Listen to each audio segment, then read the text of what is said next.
Hello बच्चों, आप सभी का वृंदा क्लासेस में फिर से बहुत बहुत वेलकम है। I am Divya, your maths teacher. तो चलिए देर मत कीजिए, आज की क्लास हम जल्दी से स्टार्ट करते हैं। देखो, आज की क्लास में हम पढ़ेंगे, हमारी एक्सरसाइज स्टार्ट हो रही है 13.2। चैप्टर है हमारा स्टैटिस्टिक्स। उसकी एक्सरसाइज 13.1 हमने कंप्लीट कर ली थी। अब हम एक्सरसाइज स्टार्ट कर रहे हैं 13.2। उसका क्वेश्चन 1 हम क्या करने वाले हैं, स्टडी करने वाले हैं। अगर आपको एक्सरसाइज 13.1 स्टडी करनी है या फिर इस चैप्टर की इंट्रोडक्शन क्लास को विजिट करना है, तो आप क्या कर सकते हैं, इस चैप्टर की जो प्लेलिस्ट है वो आप जाके विजिट कर सकते हैं। ठीक है, प्लेलिस्ट में आपको सारी वीडियोस मिल जाएंगी। इस चैप्टर की इंट्रोडक्शन क्लास की वीडियो मिल जाएगी और क्वेश्चंस की वीडियो मिल जाएगी। या फिर आप और भी चैप्टर्स जो हैं विजिट करना चाहते हैं तो आपको सारे चैप्टर्स की वीडियोस मिल जाएंगी। देखो, क्वेश्चन 1 है हमारा एक्सरसाइज 13.2 का। The following table shows the ages of the patients admitted in a hospital during a year. हमारे पास क्या किया गया है, एक सर्वे किया गया है। किसी हॉस्पिटल में एक साल में, कोई साल है, ईयर है कोई, उसमें कितने पेशेंट्स जो है एडमिट हुए हैं, उसका हमें क्या दिया गया है, रिकॉर्ड दिया गया है। ठीक है, देखो, एज इन ईयर्स 5 to 15, जिनकी एज, जिन पेशेंट्स की जो उम्र थी 5 साल से 15 साल के बीच में है, वो कितने हैं, 6 पेशेंट्स हैं। जिनकी 15 to 25 एज है वो 11 है, 25 to 35 है वो 21 है, 35 to 45 है वो 23 है, 45 to 55 है वो 14 है, और 55 to 65 है वो कितने हैं, हमारे पास 5 है। Find the mode and mean of the data. अब हमें क्या करना है, मोड फाइंड करना है और मीन फाइंड करना है। मैंने आपको बताया हुआ है कि मोड कैसे फाइंड करते हैं, मीन कैसे फाइंड करते हैं, इंट्रोडक्शन क्लास में बताया हुआ है। ठीक है, तो आप क्या कर सकते हो, वीडियो देख सकते हो। ठीक है, अब क्या करना है, compare and interpret the two measures of central tendency. अब ये जो हम क्या निकालेंगे, मोड निकालेंगे और मीन निकालेंगे। जो एक्सरसाइज 13.1 थी वो केवल मीन पे बेस्ड थी, इसमें 13.2 में हम मोड भी फाइंड करेंगे। ठीक है, अब ये जो मीन और मोड निकालोगे इस क्वेश्चन में, मीन और मोड को कहते हैं हम सेंट्रल टेंडेंसी। ठीक है, अब मीन और मोड जो निकलेगा, जो भी दो दो वैल्यूज आएंगी मीन और मोड की, उन्हें आपस में क्या करना है, कंपेयर करना है। देखो, मैंने आपको पहले भी बताया है, हमें क्या देता है, दो तरह का डेटा देता है। जब भी हम मीन फाइंड करते हैं, हमें 2 टाइप का क्या प्रोवाइड किया जाता है, डेटा प्रोवाइड किया जाता है। एक तो डेटा होता है इंटरवल्स में और एक होता है नंबर्स में। जो इंटरवल्स में डेटा होता है वो क्या होता है, उसे बोलते हैं क्लास इंटरवल। और जो नंबर्स में डेटा होता है उसे हम क्या बोलते हैं, फ्रीक्वेंसी। तो ये हमारे पास क्या है, फ्रीक्वेंसी है। फ्रीक्वेंसी को डिनोट करते हैं Fi। ठीक है, ये होगी F1, ये F2, ये F3, ये F4, ये F5, ये F6। ठीक है, अब हम क्या करेंगे, समीशन Fi फाइंड करेंगे। देखो, समीशन Fi का मतलब है इन सारी वैल्यूज को ऐड कर। देखो, 6 और 1 7, 7 और 1 8, 8 और 13 11, 11 और 14 15 और 15 20। कैरी हो गया 2, 2 और 1 3, 3 और 2 5, 5 और 2 7 और 1 8। ठीक है, हमारे पास समीशन Fi क्या आ गया, 8। ठीक है, अब हम क्या करेंगे, Xi फाइंड करेंगे। Xi कैसे निकलता है, जो भी हमें क्लास इंटरवल दिया होता है, जैसे ये दिया है हमें 5 to 15, उस क्लास इंटरवल की हम क्या करते हैं, मिडल टर्म, बीच की टर्म क्या करते हैं, फाइंड करते हैं।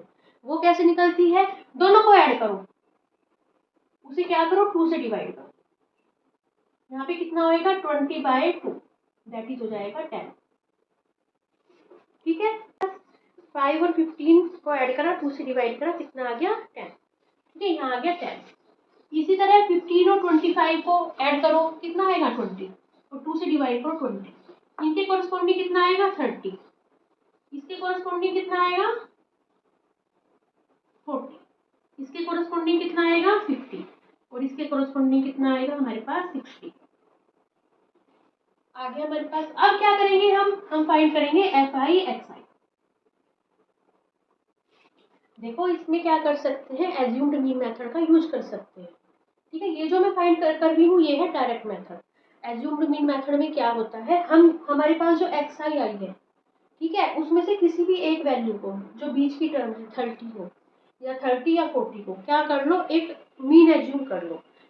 वो किस लिए होता है, हमारे पास कैलकुलेशन को इजी करने के लिए होता है।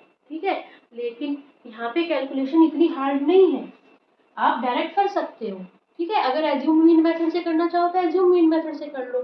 अगर आपको समझना है एज्यूम मीन मेथड किसे कहते हैं तो आप क्या कर सकते हो, इंट्रोडक्शन की वीडियो जो है विजिट कर सकते हो। ठीक है, अब हम क्या करेंगे, FI/XI करेंगे। हम यहाँ पे यूज कर रहे हैं डायरेक्ट मेथड। ठीक है, देखो FI/XI कितना होगा, 60 की 10 में मल्टीप्लाई, ये हो जाएगा 60, 6 की 10 में, 11 की 20 में 220। ठीक है, ये होएगा हमारे पास 220। इसकी इसमें 630, इसकी इसमें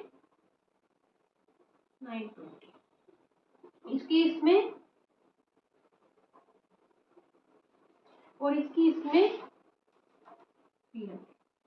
देखो कैलकुलेशन हार्ड तो नहीं है, बस आपस में मल्टीप्लाई करनी है, हार्ड कैलकुलेशन नहीं है। कैलकुलेशन हार्ड तब होगी जब आप पहले ही से क्या करोगे, इनमें से एक वैल्यू को एज्यूम करोगे, फिर उस वैल्यू को सब में से माइनस करोगे, फिर दोबारा से मल्टीप्लाई करोगे, तो वो कैलकुलेशन हार्ड है। ये कैलकुलेशन हार्ड नहीं है।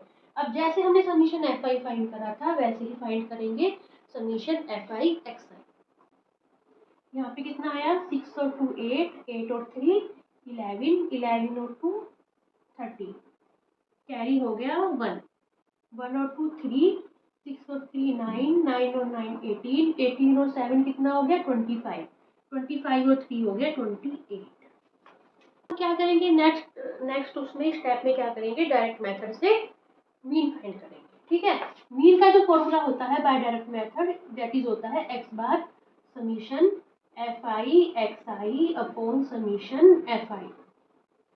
ठीक है, x बार किसे रिप्रेजेंट करता है, मीन वैल्यू को। ठीक है, अब देखो समीशन FI/XI की वैल्यू कितनी आई है 2830, उसे किससे डिवाइड करेंगे हम, समीशन FI से। समीशन FI की वैल्यू आई है 80। देखो कितनी वैल्यू आएगी, 0 से 0 कैंसिल, तो 283 को डिवाइड करेंगे 8 से, हमारे पास कितना आएगा 35 पॉइंट, कर लेना आप, 8 3 कितना हो जाएगा हमारे पास, डिवाइड कर लेना 283 को 8 से डिवाइड करना बहुत इजी है, 283 डिवाइडेड बाय 8, 8 3 जा 24।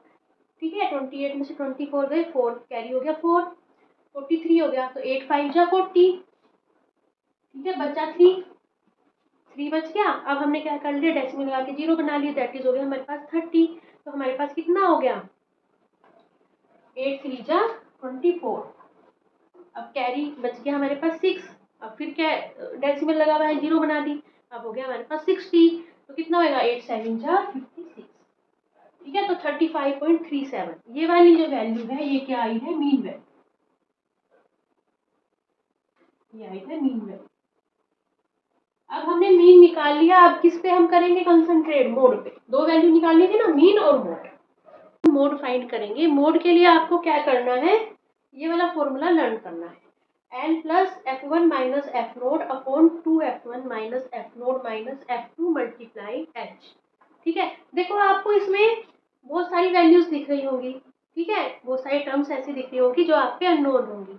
उसके लिए हम क्या करेंगे, सबसे पहले हम फाइंड करेंगे f1। देखो f दिख रही है ना, f1 f नोड f2। ठीक है, f1 फाइंड करेंगे। देखो मैंने बताया था आपको, ये क्या है हमारे पास, फ्रीक्वेंसी है। ठीक है, ये फ्रीक्वेंसीज जो है नंबर्स में जो डेटा प्रोवाइड होता है उसे बोलते हैं फ्रीक्वेंसी। ठीक है, इसमें जो f1 होगी, f1 की जो वैल्यू होगी वो क्या होगी हमारे पास, इस फॉर्मूले के हिसाब से जो f1 की वैल्यू होगी, इन सब में जो सबसे बड़ी वैल्यू है कौन सी है 23, ये होगी f1। ठीक है, f1 होगी हमारे पास। अब है f0, f नोड कहो या f0 कहो, वैसे नोड कहते हैं f नोड। देखो 0 कैसे आता है, 1 से जस्ट पहले 0 आता है ना, तो इससे ऊपर वाली जो होगी वो होगी f नोड या कहो f0। 1 के डायरेक्ट बाद 2 आता है तो ये होगी वैल्यू f2।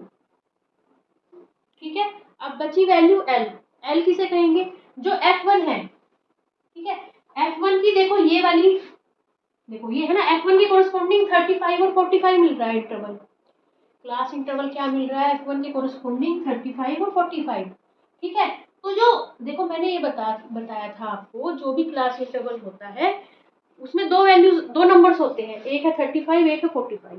तो जो पहला नंबर है, पहला नंबर कहो या क्या कहो हम, लोअर लिमिट, ये है क्लास इंटरवल की लोअर लिमिट, ये है क्लास इंटरवल की अपर लिमिट। एल, एल का क्या मतलब है? लोअर। ठीक है, लोअर, एल से मतलब है यहाँ पे लोअर। ठीक है, F1 की लोअर लिमिट क्या होगी हमारे पास? एल होगी। तो एल की वैल्यू कितनी आएगी हमारे पास? 35। ठीक है, लोअर लिमिट है 35, अपर लिमिट है 45, तो 35 आएगी। एल की वैल्यू हो जाएगी हमारे पास 35। अब बस वैल्यू पुट कर दो। एक वैल्यू और बच की, एच।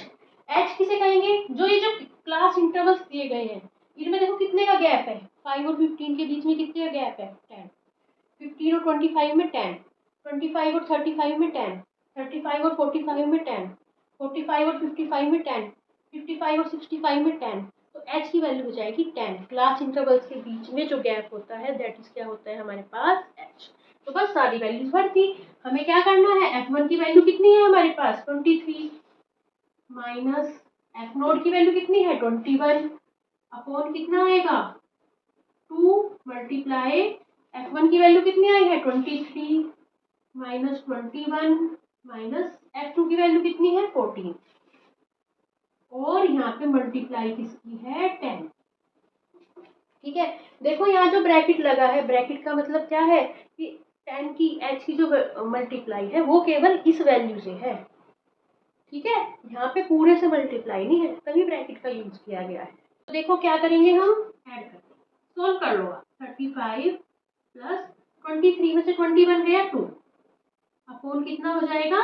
23 की मल्टीप्लाई करें 2 में 46, 46 माइनस 21 माइनस 14 और इसकी मल्टीप्लाई करी हमने 10 में। ठीक है, तो यहाँ पे कितना आ जाएगा? इसे आप सोल्व कर लेना।